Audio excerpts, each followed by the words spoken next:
Hey, what's up, everyone? So this week we're going to be studying something a little more scientific. People often wonder why they call it this week.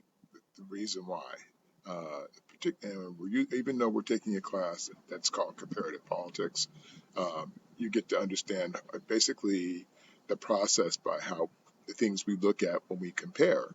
And so we're going to look at the comparative methods and the methodology of how we go about researching and looking at things through the comparative lens. And so I think it's interesting. I'm not going to go too deep into it because I'm not trying to make you be the expert, but I do want you to understand, the basis of, when we form a hypothesis and what inductive and deductive reasoning is. It's just some basics that will help you as you start to look at some of the things we're covering in the class over this next 6 weeks. It's going to help you sort of analyze and look at the lens that I want you to look through to be able to sort of understand the context of what we're going to be exploring, understanding if we compare different world systems or we compare other countries, the process by how we go about looking at the information that we go through is what's fundamentally important.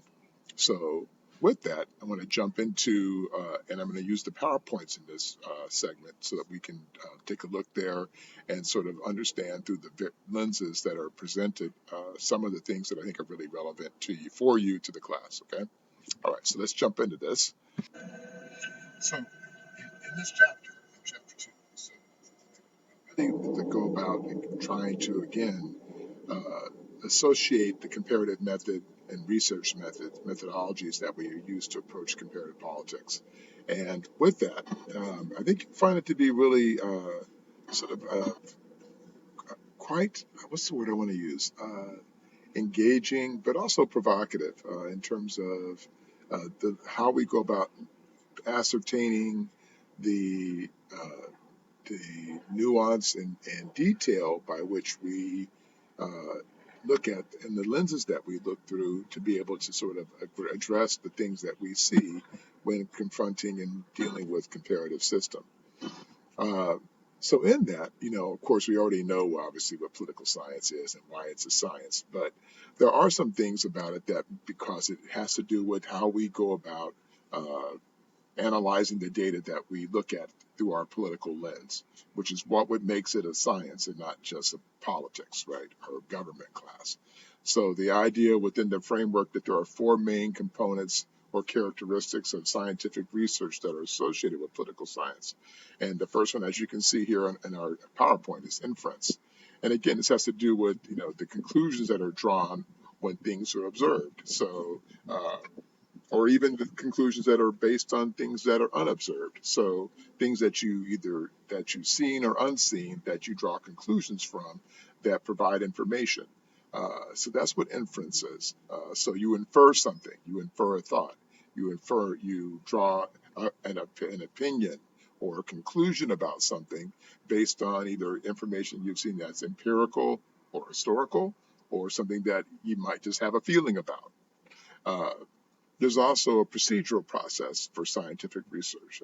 It has to do with, how the public uh, views the lens that we look through for the research that we do, and then the conclusions that we draw from the research. And some of those are actually uncertain too, because in politics, one thing that you'll find out is that what's true today may not be true tomorrow. As we acquire more information, then the conclusions may shift. So you have to be very careful when in political science, particularly in looking at absolutes. It's kind of like history. In history classes, history is only as true until they find new information. And then when they find new information, they can then reassess the validity of what they have said. And many times in history, we have gone back over when new information has come up, and then you have to reassess the content of what's been put out for sometimes generations. And then lastly, it's the content of the research, and this is the method or methodology by which we acquire the information. And those are basically the four main characteristics of research that we look at in political science. Um, Again, if you talk about just the term science, right, it basically says, as you can see here, is defined as a systematic and organized approach to any area of inquiry and utilizes scientific methods to acquire and build a body of knowledge. So, and political science, what we do in this particular field, which is comparative politics, is we basically go through and we look at the historical data. Like, so for example, if we're doing an analysis of a particular country, well, we have to go in depth and look at all the different aspects of that country, from historical, cultural, political, religious, if necessary, economics, military, all the things that make that society what it is, resources, and we delve into and using the scientific inquiry. Then we form a theory or an analysis about that particular country. It can also be more than just about countries too.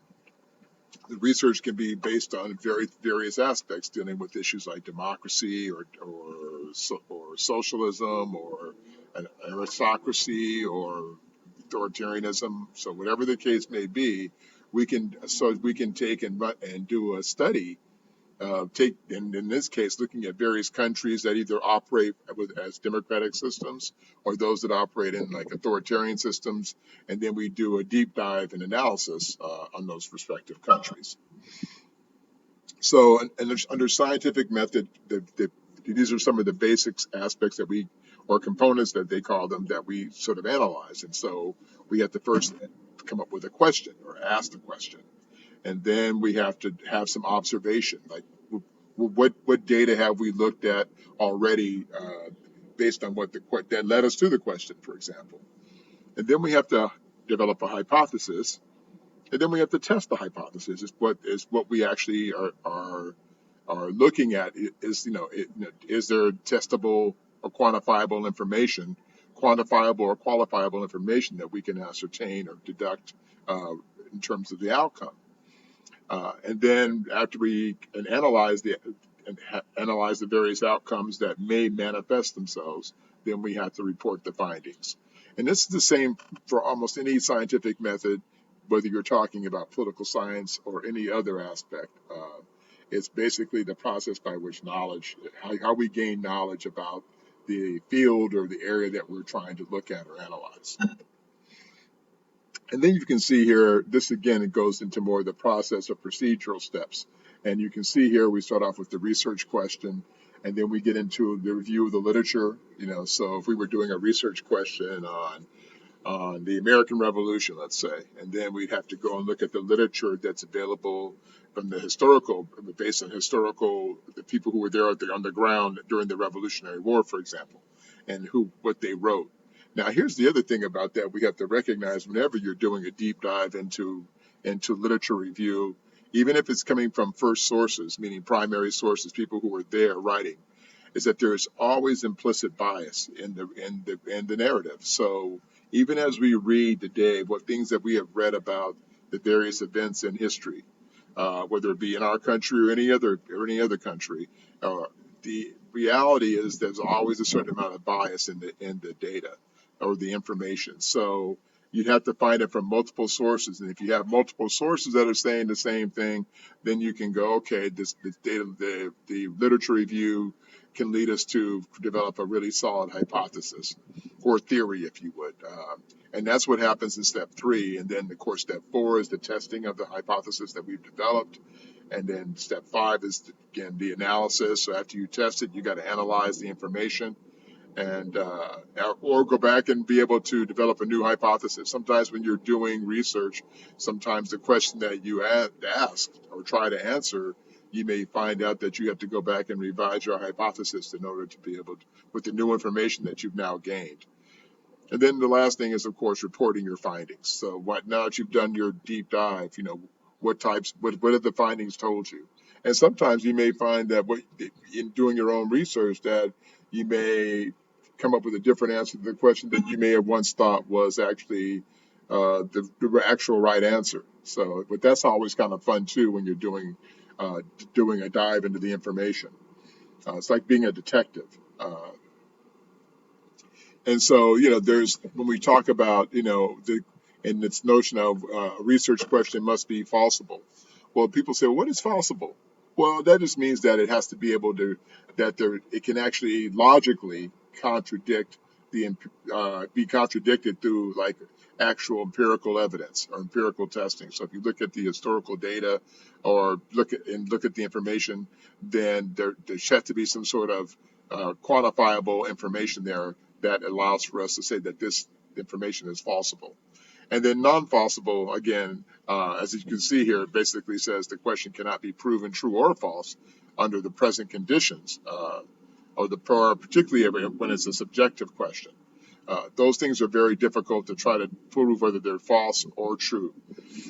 And then empirical analysis, as you can see, is based on the experiment, the experience, and the observation that is acquired, that is the result of your testing of the information.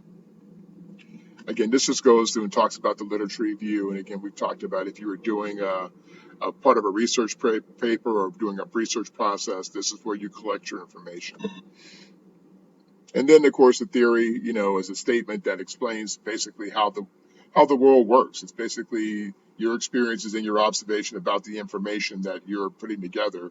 That is your theory about how things work. So in this, as you can see, it talks about, so they consist of a set of assumptions, hypotheses, or an independent explanatory or dependent outcome variable is what dictates how your theory is based.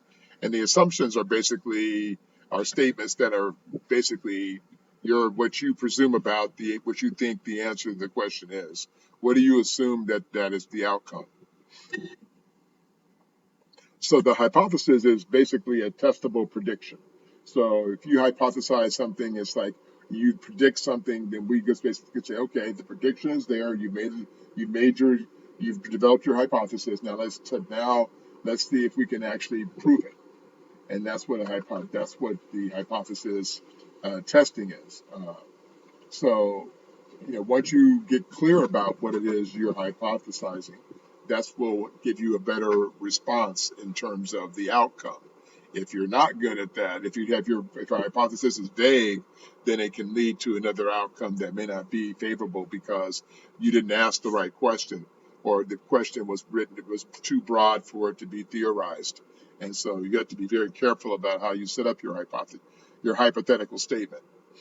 And then we have two aspects, inductive and deductive reasoning. And as you can see, inductive reasoning basically says that the scientists look at a specific situation and attempt to form a hypothesis based on a specific situation or circumstance or an event.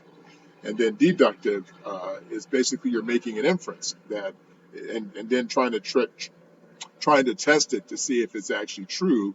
And basically, the evidence is going to tell you what the answer to the question is based on that evidence and observations, as opposed to trying to, on the inductive side, taking a situation and trying to form a hypothesis around it. So that's the difference between inductive and deductive reasoning.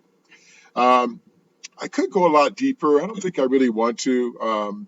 I will tell you, I'll end with this particular space here regarding variables. And variables are just these are just factors that can change or vary the information or vary the outcome of the hypothesis. So when you have a variable, like something you did, like an unexpected event occurred that is a variable to all the other information you have. And so the question in a variable is, well, does that change my hypothesis? Or is my hypothesis still solid, even though there's one outlier that is different from the rest of the information that I have? So let's say if you have 10 things, let's say, that are verifiable in your hypothesis, and you have one thing that's way out here on the fringe that makes your hypothesis problematic. Well, that variable, you still have to account for the variable. Okay, and be able to say, well, why? If you can still run with your hypothesis potentially, but you still have to be able to say, well, the reason this variable is out here is because you can't just leave it out there and not explain it.